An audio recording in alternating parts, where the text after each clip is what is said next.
What's going on, guys? The Comics Kid 2099 here. Today, I want to talk to you about Star Wars Rebels Season 1. This is basically if Firefly had a Jedi Knight who was the captain of the ship.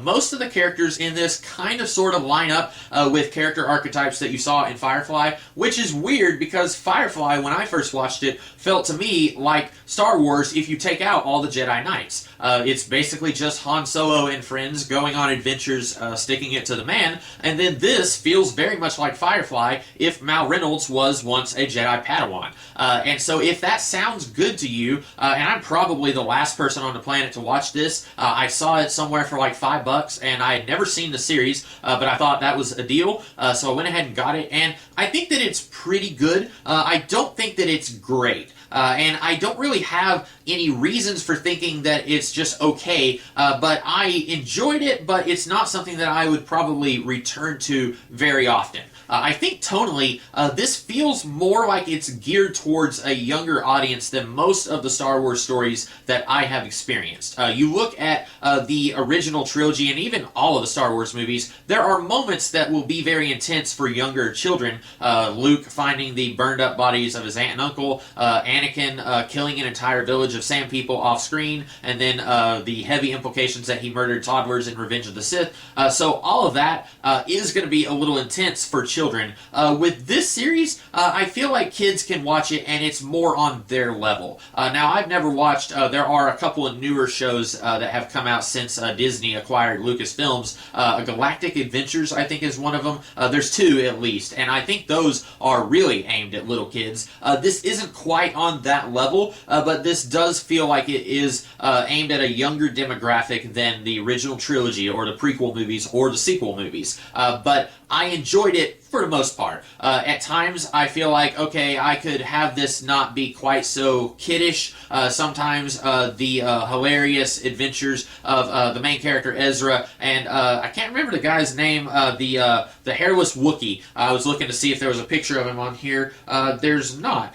So that's, yeah, there is, I'm sorry. It's this guy here in the corner. Sometimes these two, their, I guess, hijinks kind of reminds me of Ben Grimm and Johnny Storm, and if you don't really like that kind of thing, if you don't want to see these two, they're chasing each other because one of them pranked the other one and then it ends up almost getting one of the crew members killed. If you don't like that kind of thing, there's a little bit of that going on here. I'm assuming that the longer the series goes on, these two actually do become more friendly with each other, especially early on.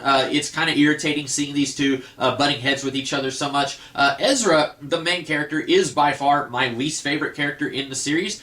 He is kind of irritating. He is kind of, I got a lot of strong Aladdin the Animated Movie vibes from him at the beginning. He's a street rat, he steals to survive, and he's trying to steal some blasters that the rest of the crew is also trying to steal, and then he kind of gets roped into this because he has he's strong with the Force, and Kanan is a former Jedi Padawan, so he wants to train Ezra to also become a Jedi. And that's not a bad premise. I just wish that the characters kind of got to that point a little sooner, because Kanan, he doesn't really want to train Ezra, so it takes, like, by the end of episode 3 or 4, before Kanan is actually ready to start training Ezra. Ezra is just a snot-nosed little punk. I don't really like him. Hera, she's really bossy, and at the end of the series, or at the end of the season, we find out that she is actually part of the rebellion, and I think this takes place about 5 years before A New Hope. I was looking at the timeline of some of the pre-New Hope stories, trying to figure out where this takes place in between Revenge of the Sith and A New Hope. And if I'm not mistaken, 5 years before A New Hope. And so the rebellion has already been going on by this point, even though Solo, a Star Wars story, came out after this season started. The timeline kind of works out there where the rebellion didn't really get started until Solo gave all that money to those people who became the beginnings of the rebellion. But it turns out Hera, the pilot of the ship, she is part of the rebellion, and I'm not really sure who all in the crew knows about that. Kanan, I don't think, does, but Hera knows a character from the animated Clone Wars series, not the Genndy Tartakovsky Clone Wars, but the newer series. Ahsoka, Tano or Tano, I don't know how to pronounce her name. But anyway, this character is kind of playing the Charlie to the Charlie's Angels of the rebellion, and apparently there are all of these smaller rebel cells doing stuff here and there. And these guys, they don't realize it, but they are part of a larger rebellion. And apparently Hera knew that, and no one else did. And Hera was taking orders and taking missions from this character Fulcrum, who we later find out is Ahsoka. And apparently it was really dangerous for anyone else to know about any of this. At one point, Sabine, she is the pink Boba Fett type character. Let's see if she's on the cover here. You don't see her Boba Fett helmet, but she's here on the bottom. She is apparently from Mandalore, and I have not seen The Mandalorian, so I don't know anything about the lore of the Mandalorians, or the Mandalore, if you will. But apparently a true Mandalorian will never ever remove their helmet.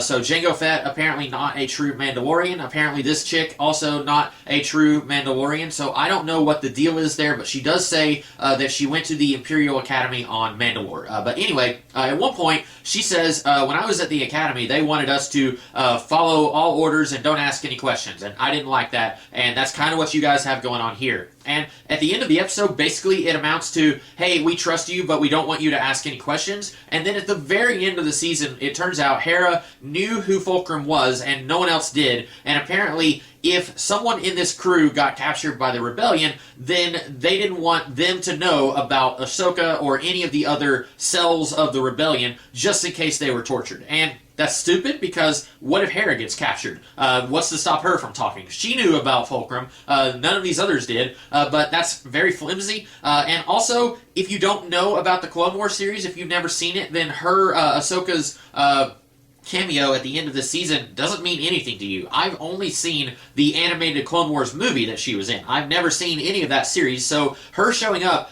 I knew who she was. I knew that she was one time Anakin Skywalker's apprentice, but I don't know her. I haven't spent any time with her, so her showing up and taking off her hood is supposed to be an oh yeah moment, except I don't care, because I don't know her very well. And I don't think I can hand this to a casual Star Wars fan who has watched the original trilogy, because they're not going to know who this is. Now, there are some other more well-known characters who show up here.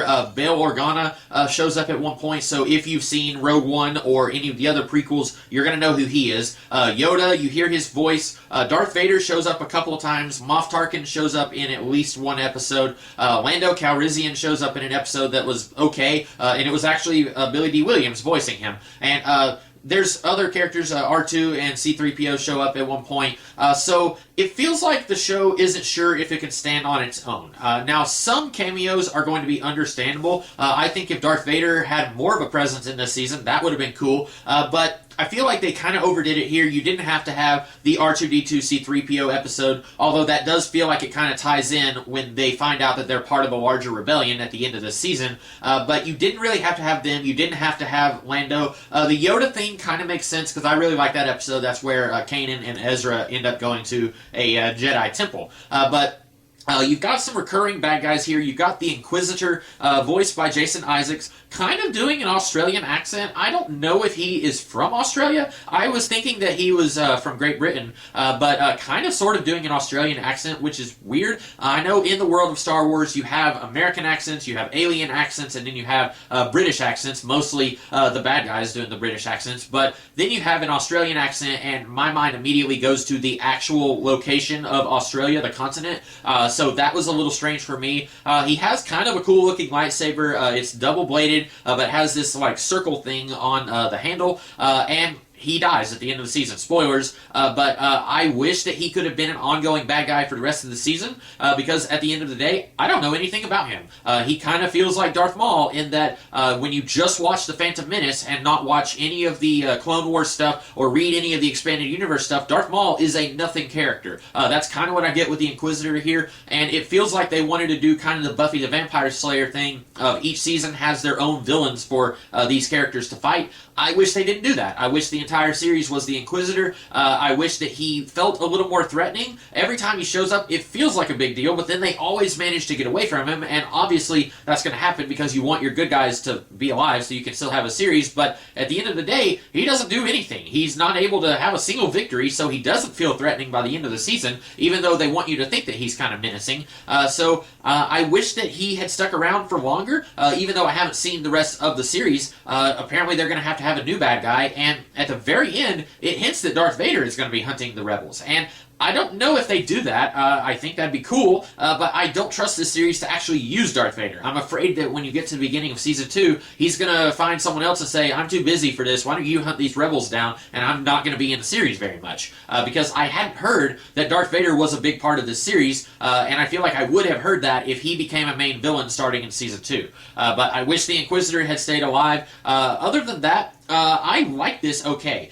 If I was to find later seasons for about as cheap as I found this one, about the $5 range, I would buy them. I looked on eBay and Season 2 is going for like $13. I'm not going to pay $13 for a season. So if you're a huge fan of this, sorry, I'm not going to keep going unless I can find them super cheap. I'm a cheapskate. I try to be frugal whenever I can. But I thought it was okay. I liked it more than I thought I would because I had seen some people who said that it was great. I had seen some people who said they really hated this series. So I wasn't really sure where I would land. I liked it pretty well. I think that this is pretty good stuff if you are looking to get into more Star Wars stuff outside of the main movies.